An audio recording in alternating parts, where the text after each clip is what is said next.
As they managed their individual jobs, they brought people to care for their children. Chinwe's sisters frequently visited to help out with the children and household chores.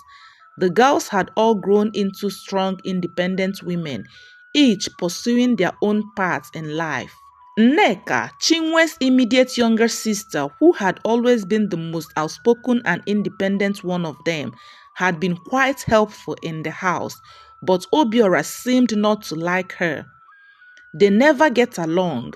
Chinwe wondered why her husband Obora seemed dismissive towards Nneka, because it was clear that he preferred her other siblings over Nneka, and the feelings was more like hatred.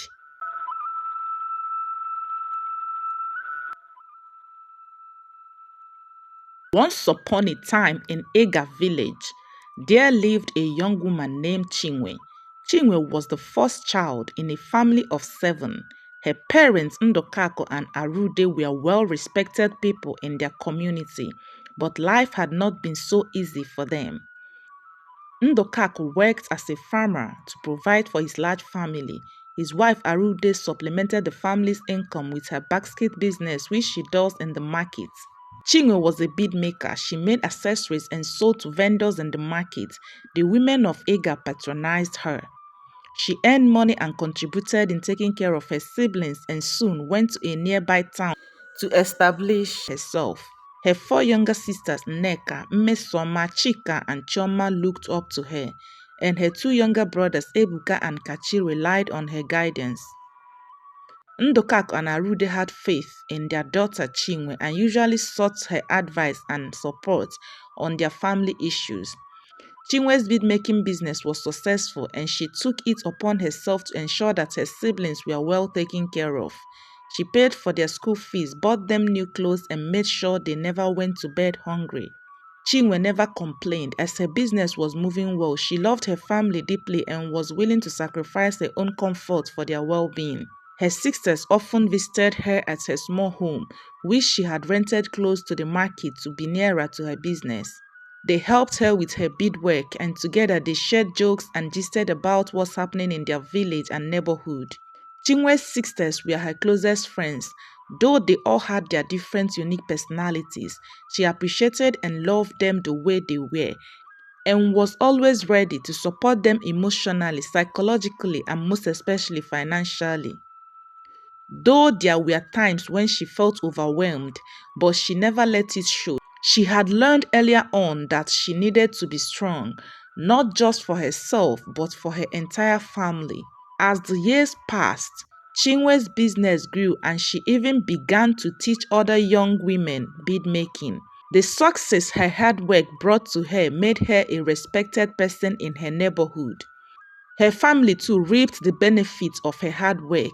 Ndokak and Arude no longer had to worry about finances. Ndokak was able to reduce his hours on the farm and Arude focused on her basket weaving without the pressure of needing to make ends meet. Chinwe's siblings were all in school and the family's quality of life had improved significantly. Regardless of Chinwe's success, she remained humble. She never forgot where she came from and always made time for the people who had helped her along the way. As Christmas approached and people planned to travel and meet with their family and friends to celebrate and give thanks for the year gone by and to look forward to the year ahead, Chinwe planned to return to her roots, to visit her parents in the village and to reconnect with the people who mattered most to her. She had been working tirelessly all year and was eager to go on a break. She had saved up enough money to buy gifts for her entire family and she planned to spend several weeks in the village, catching up with her parents and siblings and enjoying the festive atmosphere. Chinwe felt a kind of joy about this travel that she couldn't quite explain. She felt this Christmas would be special, though she had no idea just how much her life was about to change. A day before she traveled, she hurried through the crowded markets and made her final purchases, and then went home to pack for her journey. As soon as she got home, she carefully packed her clothes. gifts for her family, and a few of her most prized beads. She wanted to show her mother and sisters the new designs she had been working on and possibly sell a few in the village to make some extra money. The next morning, she woke up before dawn, dressed in a simple gown, had a quick breakfast, and then grabbed her bags and headed out the door, locking it behind her as she went to the bus park. When she got to the bus park, it was already teeming with people. Chinwe made her way to the ticket booth and purchased a ticket for the next bus to her village. She found a seat on a bench and settled in to wait for the bus to fill up. As she sat there, watching the chaos around her, she thought of meeting her parents and siblings and enjoying their native delicacies her mother would prepare. Just as she was lost in thought, a young man approached her. He was tall with a strong build. He wore a pair of black jeans and an Ankara shirt that was slightly too tight across his broad shoulders. "Good morning, sister. Is this seat taken?" he asked Chinwe. Chinwe responded with a friendly smile. "No, you can sit." He thanked and sat beside her. "My name is Obora. I am heading to Ega. How about you?" Surprised, Chinwe told him that she was going to Ega too. "It seems we are both heading home for Christmas. What a coincidence. It's not often I meet someone from my town at the bus park," Obiora said to Chinwe. They engaged in a conversation and talked about their village before they left for the city, what they've missed, and life in the city. Chinwe learned that Obiora was a car mechanic running a small workshop in the town she lives. He had come to the city to pursue his trade and had built a modest but respectable business over the years. Like Chinwe, he was hardworking and driven, with a strong sense of responsibility towards his family. They talked until the bus was filled and ready to move. In the bus, they sat next to each other. They were from same town but different villages. Before Obiora dropped at his bus stop, he took Chinwe's contact. While the Christmas celebration was going on, they found time to hang out with each other in the village, attended festivals together. Chinwe was drawn to Obiora because of his easygoing nature and sense of humor.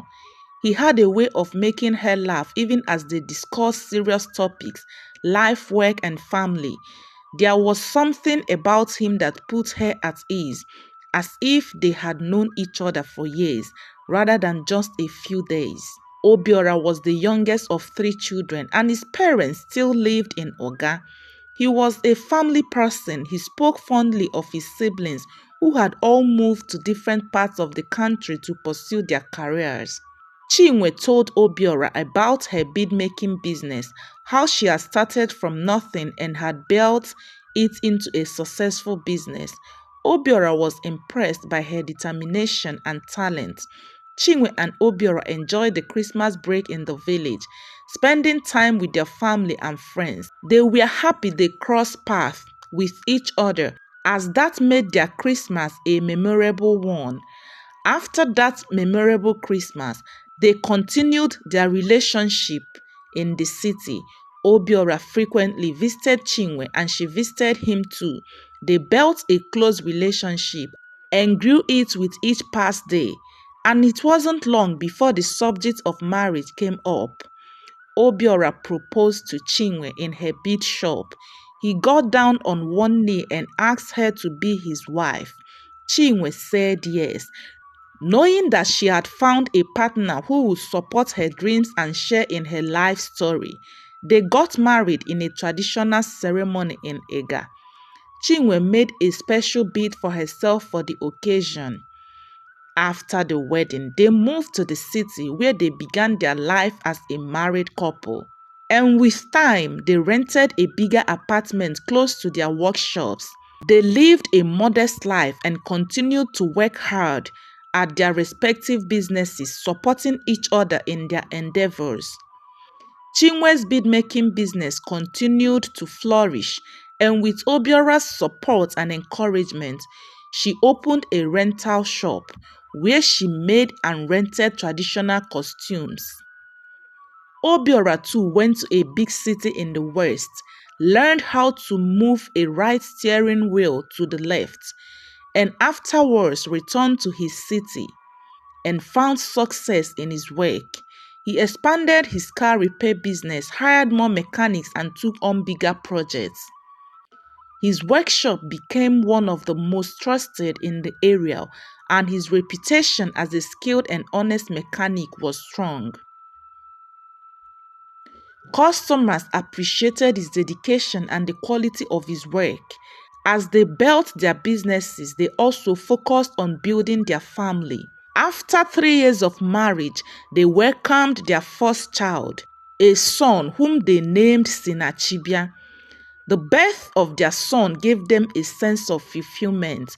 2 years after Sinachibia's birth, Chinwe and Obora welcomed their second son, Kosiso, and afterwards their daughter, Chimdalo. As they set their eyes on the baby, they knew that their family was complete. The arrival of their daughter, Chimdalo, brought new challenges and joys to their life. With 3 young children to care for, their days were busier than ever, but they embraced the troubles with open arms. As they managed their individual jobs, they brought people to care for their children. Chinwe's sisters frequently visited to help out with the children and household chores. The girls had all grown into strong, independent women, each pursuing their own paths in life. Nneka, Chinwe's immediate younger sister, who had always been the most outspoken and independent one of them, had been quite helpful in the house, but Obiora seemed not to like her. They never get along. Chinwe wondered why her husband Obiora seemed dismissive towards Nneka, because it was clear that he preferred her other siblings over Nneka, and the feelings was more like hatred. Nneka was more useful to Chinwe in the house than her other sisters, yet her husband seemed not to like her. Chinwe wondered why Obiora hated her sister so much, to the point that he started treating his second son, who bore a striking resemblance to Nneka, with coldness and disdain. While he gave all his attention and affection to Sinachibia and Chimdalo, he often ignored and harshly reprimanded Kosiso for the smallest of things. Unbeknownst to Chinwe, Obiora had over time made advances towards her sisters. Mmesom, Chika, and Chioma were flattered by his attention and eventually gave in, despite knowing the moral and familiar boundaries they were crossing. Nneka remained different. She was strong-willed and highly principled. She had always sensed something off about her brother-in-law Obiora, and when he approached her with the same intentions, she rejected him and made it clear to him never to cross the line. Obiora was stunned and angered by her refusal. He was not used to hearing the word no, especially from someone he had set his sights on. His anger towards Nneka grew into a deep-seated hatred. He couldn't stand the sight of her, and the more she ignored him, the more his hatred grew. This hatred became all-consuming over time, and it began to seep into other aspects of his life, which affected his relationship with his son, Kosiso. Kosiso grew up in the shadow of his father's inexplicable hatred. He could never understand why he was treated so differently from his brother and sister. As time continued its relentless march forward, Obiora never stopped laying with his sisters-in-law. One day, Chinwe traveled to the village for a burial. Her plan had been to stay for a week, but after the burial, she felt something was pulling her back home, something urgent and unsettling. She had left her husband Obiora and their children in the care of her younger sister Chika. When Chinwe could not explain the reason for her unease, she decided to go back home.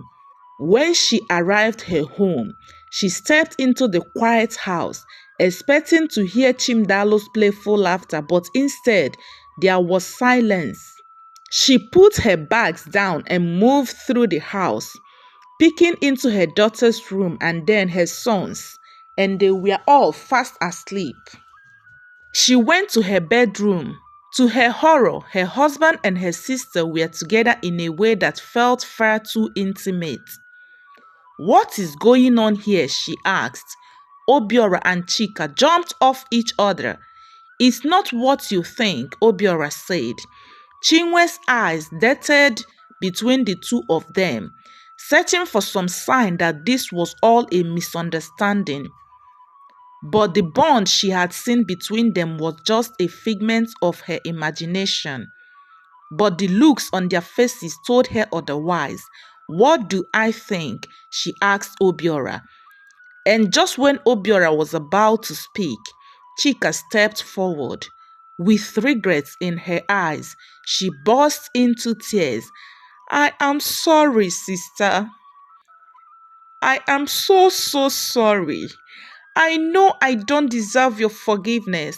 Please believe me when I say I never meant to hurt you." Chinwe stared at her sister, the sister she had grown up with, shared secrets with, loved unconditionally.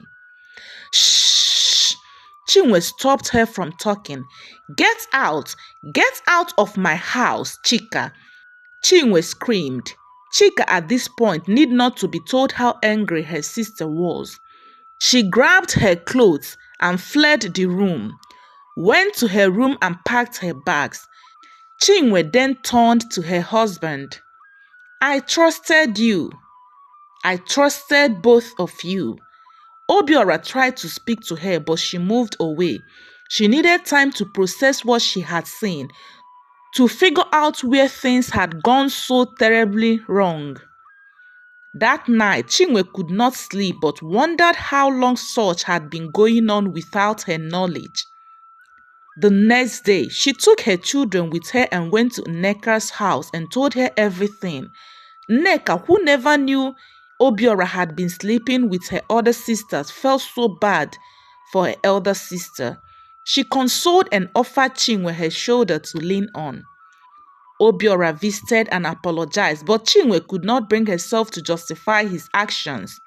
"Of all the girls to cheat on me with, you chose my own flesh and blood. That's an abomination," Chinwe said. Chika left the city ashamed of herself and never returned to the village because she knew her parents would skin her alive. Chinwe was sad she caught Chika with her husband but never knew he was involved with her two other sisters, Chioma and Mmesoma. Theirs remained a secret till the end of the marriage, as Chinwe couldn't forget the horrific incidents, and so she moved on with her children while co-parenting with Obiora. Obiora lived in regret for what his selfishness made him do. Chinwe rebuilt her life in another city with her children by her side. Hello favorite one, thanks for listening to my stories. Your support means the world to me and I couldn't do this without you. Your likes, comments and shares keep me motivated to create more stories. If you're new here, welcome to the channel. Don't forget to hit the like button, subscribe and turn on the post notification bell so you never miss out on any of my new stories. Thanks again and see you in the next story.